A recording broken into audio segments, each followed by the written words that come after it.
Hello, hello, everybody. It's Karyl Morris from the Image Impact Group and your host here at the Visibility Sessions, the franchise edition. And today I have with me Faizun Kamal, and I hope that I just said that correctly. Did I say it correctly? Kamal, you got it. You Kamal. almost. All right. I try and be cognizant of that because, Carol spelled Karyl is just a mess. And so, I get Carly and Carla and all that stuff. So, anyway, I am so glad that you're here and thank you for joining me. It is lovely to be here with you. Awesome. Awesome. Tell me a little bit about how you got started in franchising and what you're doing now. Mm, that's a big question. It's a loaded question. I'm gonna give you the short and sweet version. All right. Um, I started, in the franchise industry, Carol, at this point about 9 years ago. So time has really flown. Yeah. Um, the industry. Um, After spending about 8.5 years in corporate America, um, I was with Fortune 50 and I was leading their division on strategic alliances and public policy. So Mm, essentially, what I did was I'd go out there and liaise and create relationships with various national stakeholders that the company needed to have really strong relationships with. yeah. So I have always been in the business of relationships, if you will. Yeah. Um, and at that time, the company was having a series of layoffs. And in one of the series, my position gets eliminated. Mm. And I will tell you, it wasn't even a blessing in disguise. It was a straight up blessing. Oh, I had gotten to a point where the work was good and the impact we created for our clients was wonderful. But I would be lying to you if I told you that I loved the work, that this is what I was meant to do. yeah. And what I realized after I left the company was that I had spent all of my adult life and my entire career looking for work that would be personally meaningful, Mhm. but that would also be professionally fulfilling. And in everything that I had done, Carol, it was always one or the other. It was always one or the other, but it was never a meshing of the two. Didn't quite know what that thing was going to look like, Yeah. but I knew as I knew that when I found it, I would know. It was just this deep, abiding sense of, I will know when I find it, but I didn't know what it was. Yeah, yeah. And so fast forward, I leave. I'm now, this ripe old adult with no job. Um, and in the society that we live in, as driven, goal-oriented professionals, we have a goal, god damn it, right? It's one Yeah, next to the next, and suddenly here I was. And it was this incredibly jarring, lonely experience, yeah. but I will tell you, I would not trade it for anything. I Mhm. I love your introspection with that. Oh my gosh. I know that there are people out there listening right now that are in this position and feeling bad and now Yeah. are flipping that. I will, I remember this so clearly. For the first time in years, we have this lovely patch of ground in our Mhm. back, the back of the house. I have always been a gardener from as long as I can remember. For the first time, Yeah. I suddenly had time and I began a garden. And it hit me. It was a summer day. Sun was shining down brightly. I was on my knees and my hands in the soil. Yeah. I was digging the soil. I was going to plant eggplants, right? Something shifted in me, and I remember I had a sun hat on and I looked up to the sky, and the sun fell fully on my face. And I said, Faizun, in the space between who you no longer are, Mhm. but who you have not yet become, between the two is a space that is pregnant with possibility. Are you going to step into it? Yeah. Are you going to let old stories of what you can do define what your next step is going to be. I don't know where it came from to this day, Carol, and I talk about this in my book. I have no idea where it came from. It hit me. I looked up at the sun, I closed my eyes, I smiled, and in my heart, that knowingness, Yeah. you know what? This next thing that I don't quite know what it's going to be, it is going to be freaking fabulous. Oh, And here we are. And it has been. It has been. The almost decade yeah. that I've been in franchising, Carol, I love this space, my friend. Oh, There is nothing I else in my life that I want to do. I love the work that we do. Yes. Yes. Yes. that is fantastic. And I gotta tell you, I'm like a little teary-eyed. That was beautiful. And thank you for sharing it. Because again, I know that there are people listening that are caught in that moment of what do I do next? Where do I go? And Yeah. that's powerful. So look, I'm a verklempt person. Oh, You got me good. You got me good. not to mess So up your eye makeup, yeah. girl.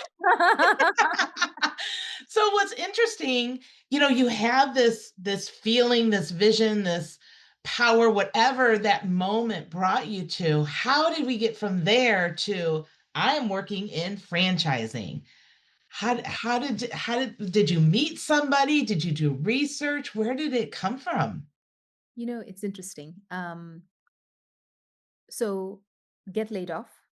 We have an 18-month-old baby in the house at the time.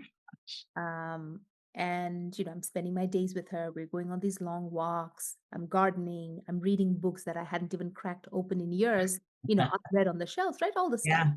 My husband says, you know, I know you've jumped right back into a job search, and I had because it was Mhm. easy. It was known, right? Yeah. It was the fear of the unknown that we always try to keep at bay. So I had Mhm. jumped back into what was known.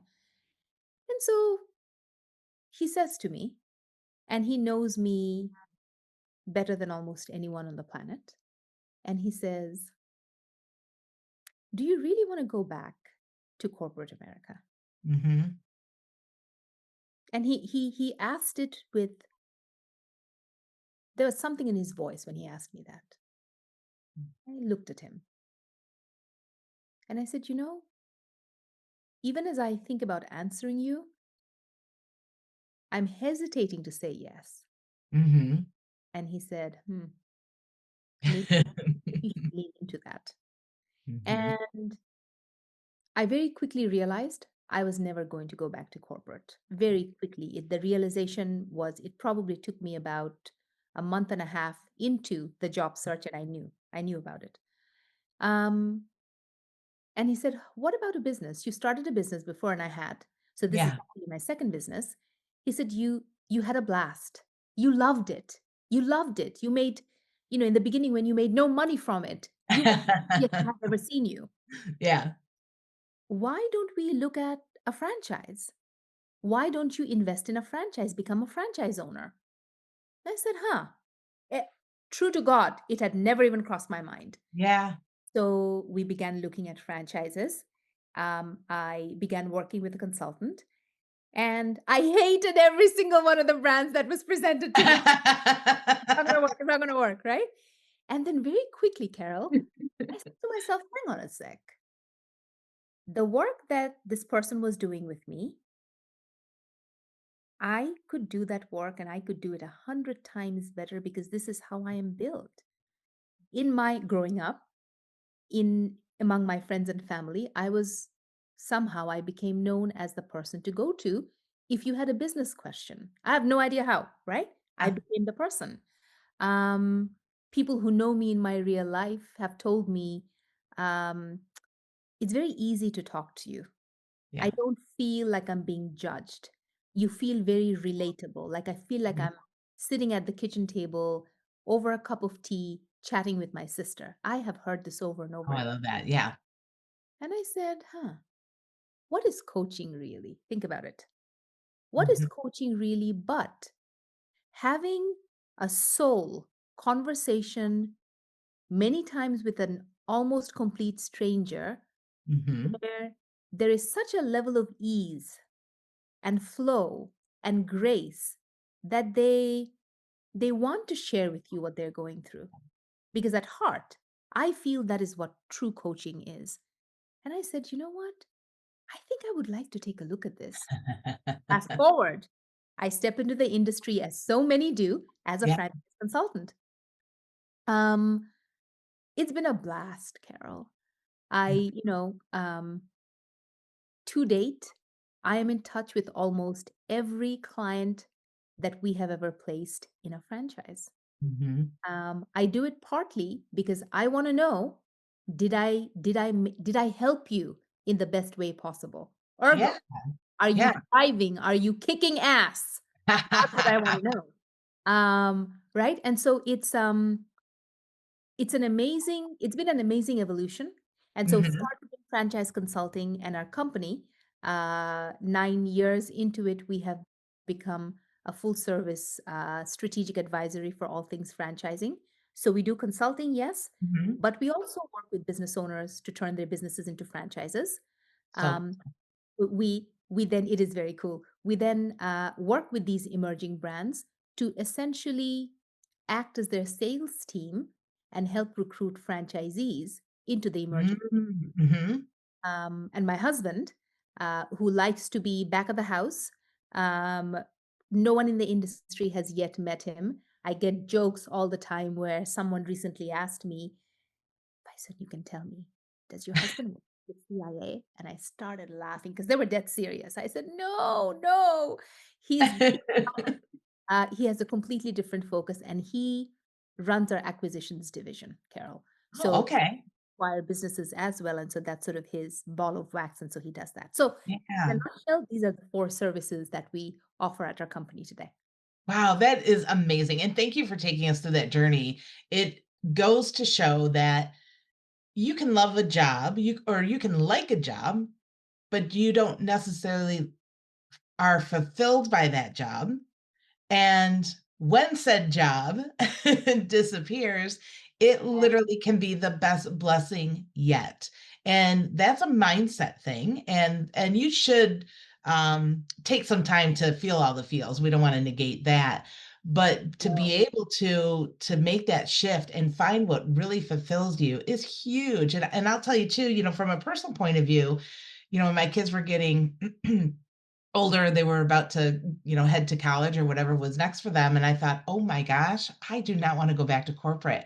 And that's when I thought, all right, I'm going to build my own business. And I got some clarity about what I wanted to do. So I relate to what you're saying. And thank you for walking us through that. One thing I wanted to ask you about is from a visibility point of view, because whenever you start a new job, whether it's a franchise or, your own creation, you better get visible because if people don't know who you are, it's very hard for them to reach out or to formulate trust. So what have you guys done? What's your tactic been to get the word out? And now I know you've been in the business for quite a while, but what was that like for you? Oh, that is such a lovely question, Carol. One that I think almost no one, certainly no one asks, but so many of us don't even think about this, right? Yeah. The Yeah. evolution of ourselves and our careers. Um, I say this now. When I first started, I literally pounded the pavement and I shook every tree. That's what I did. Mhm. No one knew me. I was, Yeah. who's this girl with a funny sounding name who speaks with an who is this girl? Mhm. Um, and I did it, it's interesting. At this point in time, we have probably roughly 3 to 4 dozen partnerships, national partnerships around the country Wow. with various types of organizations, right? Government, semi-government, private, foundation, what have you. The very first organization I reached out to, right? Again, remember, LinkedIn was not what it is today, almost Right, 10. right. It was really email, and of course you had phone numbers. And I would reach out to people on LinkedIn, on email, sometimes on the phone. I hate Mhm. cold calling, so I will tell you truth. I almost never called people. I hate it. I hate it. Yeah. Um, and I would reach out and I would say, "Hi, Carol. My name is Faizun, and I help former corporate executives find the right franchise business to invest into and create a life where they can run their own business. Um, I understand your organization works with these types of folks Yeah. to offer lots of different educational workshops, but I don't see anything around franchising. Mhm. Can I come in? Can I come in and talk to your group? Could you and I jump on a call and I can walk you through what I do? Yeah. Once I got on a call with them, remember, there wasn't really Zoom back then, so it was a call. Mhm. Once I got Yeah. on a call with them, we would have a conversation where they would ask different things, I would answer, and I would say, "Bring me in. Bring me in for one event." And at the end of the event, if you and your audience hate me, you you will never hear from me again. And they would laugh. They would laugh Yeah. and Yeah. say, "Let's schedule you." That is literally how I started. Now here's what I can tell you. When we are beginning in a new career, in a new space, it doesn't matter if you just graduated from college. It's not that. It's a new Yeah. space that you're beginning in. Mhm. Come to it with your full self, which is the antithesis of what most people do. Mhm. They try to put on a mask and act like someone else because they feel that there's something in their being that is not enough. Mm. Wrong. Wrong. I came to it. I speak the way I speak. I am I'm very informal. If you know me, you know. If you've read my book, I write the way I talk, the way I speak, Mhm. and this is how I brought myself. Yeah. About being genuine that is very disarming to people. Absolutely. Same token, when Mhm. you put on an act, folks are not stupid. Mhm. Most of us can see right through that. Yeah. And the conversation may not go the way you would want it to go. I would say that's been one thing. I have tried to remain as true to who I am as I possibly can. Yeah. And I have found, overwhelmingly so. Are there instances where maybe it wasn't the right fit and I was just not who they were looking for? Absolutely. But here's the beautiful thing. We are not meant for everyone. So the quicker we find our tribe, Carol, the better. Yes, at 1000%, and thank you for bringing that up because trying to be everything to everybody literally will pop your head off. I mean, you will it's That was a very violent but wonderful image. But it's too much. It's too much pressure on you. It's frustrating for those around you because they don't really understand who you serve or what you do. Yeah. And I do wanna, go back to how you said, you are you put your whole self out there, and that's exactly what happened when I first saw you, really saw you and heard you, which shout out to Alicia Houston because she did an interview with you, and I was just mesmerized. I thought, "I really wanna talk to her too." And that's what you do, and so I can very clearly see how you being able to keep your guard down, be your authentic self, make the hard calls and the hard, moments of business development work in your favor. So, yeah, so bravo. You know this. Business business building is not for the faint-hearted. No, it is not. Now, by the same token, does that mean that you have to become this hard-shelled, skeptical, Mhm. untrusting person to be able to build a business? I don't think so. I don't believe so, right? Yeah. In Yeah. fact, I would say quite the opposite. When you are able to thrive in entrepreneurship and you can remain soft and serve with love, which is something that if you've heard me talk about before, where I say Mhm. our biggest competitive advantage at our company is that we serve with love. Yeah. But when you hear it for the first time, they get taken aback and they say, wait, this is a business setting. What do you mean you're talking about love? Ultimately, isn't that what this is about? The clients, the founders that come to us, the Mhm. corporate executive who has been burnt out from the last 20 years. When a client said this to me about a year ago, I've never forgotten it. We placed her in an amazing franchise. By the way, she is thriving. She's been in the franchise now about a little over a year. That's awesome. when we were at the end of the process with her, she had signed, she had come on board. She reached out and she said, "Hey, can we jump on one last call?" I said, "It doesn't have to be a last call. Of course, we can jump on a." Yeah. In that call, she said, "Faizun, I've never said this to you before, so I'm going to say it to you now. When I finally found, so she came to us through our website. She said, when I landed on your website and then your team set us up on a call Mhm. to you, I did not know you from a stick in the mud, but I left that call with a sense of I had returned home." And I said, "Oh my gosh." She said, "I felt like I knew you. Yeah. When you talked to me, I kind of was like, wait, how does she know me?" Right? So again, that sense of when you serve with love, you Mhm. really get to see the other person you are talking to. And think about it, in business these days, we don't do that, Carol. Right. Right. Mhm.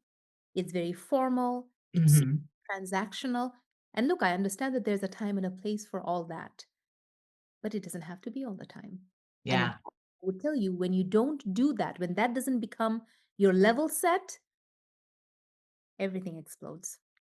I love that. So when it comes to working with your founders, what does that look like? Oh my gosh, I love it. Glad you asked me that. So, as I mentioned, one of the key pieces of work that we do and that I personally spend a lot of my time on is these amazing founders who come to us and they say, "I have this business. It's astonishing.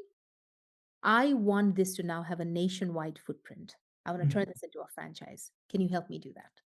So, as we take these businesses through this process, and then eventually we start recruiting franchisees for them, I find two very interesting things happen. And it's fascinating. Now that I think about it, Carol, it directly ties into your zone of genius, which is visibility. Thank you. No, for real, because again, visibility, we know it, we feel it, we sense it, but we don't really Mhm. talk about it, which Right. I think is a shame because it can either propel you or it Mhm. can hold you back, right? Under Particularly as women, particularly as women. So back to the founders, I do a lot of coaching with my founders beyond the franchising piece, and this is where it gets real Mhm. fascinating. Um, I had a conversation earlier this week, as a matter of fact. Amazing founder.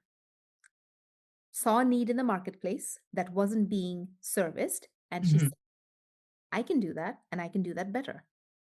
She puts this business around, it's a children's education business, and she's thriving. She has repeat clients and customers. Her programs are all filled. Mhm. By all external measures, you can tick it off and you can say she's a success. And yet, in the conversations, and she was by no means an anomaly, Mhm. conversations with founders, Carol, there is always an underlying sense of, yes, but I don't Mhm. have enough. Yes, Mhm. but Faizun, I am not fill in the blank. Yeah. I am not young. I am not old. I am not of a certain ethnicity. Mhm. I did not go to the best schools. I did not work in corporate America. I did not have an amazing exit, and so I'm not sitting on a pile of cash, right? So it's an Right. of I am not, I am not. Mhm. And I thought this is so fascinating because you better believe the thoughts that you are thinking, do you think that they do not show themselves in the life that you have created around you? And they Mhm. do. Yes, they Yeah. do. I Yeah. can or I cannot. Whatever you believe in, it's going to become true. Yeah. You better be real careful about what it is you are believing. Yeah.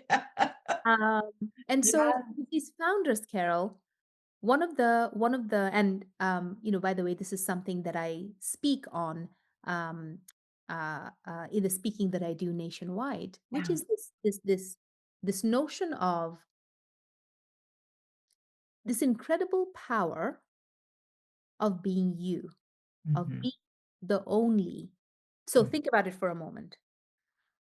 Pretty much the first half of my career, where I worked on different continents. I worked in the multilateral banking space. I worked in the international development space. I was almost without fail the youngest in the room, Mhm. was almost invariably the only woman on the team. Yeah. There was another woman. She was absolutely going to be the admin. Do you understand? Mhm. Yes, So I do. I had let those experiences where I was surrounded by men twice Mhm. my age, I would not be sitting here in front of you right now. Yeah. If I had said, oh, yeah, but I know I want to do these things, but I am not A, B, and C. Mhm. The conversation with founders is what if being you, you in all of your glorious imperfections, Mhm. being you was your biggest unfair advantage? Absolutely. And Absolutely. conversation just explodes. Mhm. But for the first time, they start thinking, oh my gosh, wait, what does that mean? Yeah. Well, if you've grown up in a particular situation, if Mhm. you grew up in a broken family where you Mhm. did not have the parental support that you needed, if you grew up and did not go to school, or if you did not go to an Ivy League, or you did not work in corporate America, Mhm. or, don't you think that those very things have made you into who you are? The Absolutely. business that you've created, do you Yeah. think that that happened in a vacuum, that happened accidentally? Suddenly, you start to see the dots connect in their heads. Mhm. So it's a very, and I see that, and I do this with founders over and over again. That's one part of the conversation, which then directly leads into, and this is where I find there's something very primal that sort of gets turned on when we switch over into this part of the conversation, where it'll be something like, okay, Carol, now that we've established what you've created is an incredibly successful business, Mhm. you are a success. I want to shift our focus a little bit and ask you this question. In 10, 15, 20, 30, 40 Mhm. years, when you are at the end of your life, Mhm. would you say that you've been successful? And there's sort of this pregnant pause. Yeah. And they say, well, I mean, I would like the answer to be yes. I said, okay. Liking, however, is not a strategy. So we would all like to be able to do that. So the question becomes, when you have won the awards and the accolades, when you've ticked off all the boxes, Mhm. when you started franchising and your brand is growing beautifully across the nation, you've ticked off all the boxes. Is there still a part of you that says, hmm, I feel like I haven't done it all? Yeah. Maybe there's a little something in you. How then do you move from success to significance? Because the Ooh. two are incredibly different. Now, let's tie that back into your zone of genius, madam. Visibility. Visibility. Incredibly, here's what I have found over and over again. The moment a founder truly steps into the space of what I am doing is so bigger than me, it is so beyond me. I do this to serve my clients, I do this to serve my franchisees. Without knowing, they have already moved into significance. And when they do, their visibility absolutely explodes. Yes. Yes. It is the most magical, astonishing thing that I see over and over again with our founders. I love that. Thank you for sharing that, as well. Again, people need to embrace their unique values, their unique upbringing, their unique experiences, because that you are exactly right. I said earlier, you can't be everything to everybody, but if you embrace the things that make you different and unique, there is somebody waiting on the other side that has been absolutely waiting for you to appear. And when you don't use your visibility, when you don't put yourself out there, you're actually doing them a disservice, because you're the solution they've been waiting for. And if you don't allow yourself to be seen, if you don't allow yourself to be out there, they will never ever know and they will still be searching. What a And great well, service. yeah, what I mean, I just wrote down the success to significance. I seriously wrote that down. It's such a beautiful, simple saying, but it makes the difference. It's that transformation piece. Yeah. Because again, think about this, Carol, right? We just talked about the fact that entrepreneurship is tough, it's difficult. Yeah. But if when we woke up in the morning, we did what we did, and we did it because we knew that the work that we are doing every day is Mhm. going to leave its mark on the world. Yeah. Now, suddenly, you've elevated what you're doing. Yeah. Suddenly, it is no longer menial or Yeah. meaningless, or it's a drag, or oh my God, life is difficult. Yeah. Suddenly takes a different kind of color, right? Yeah.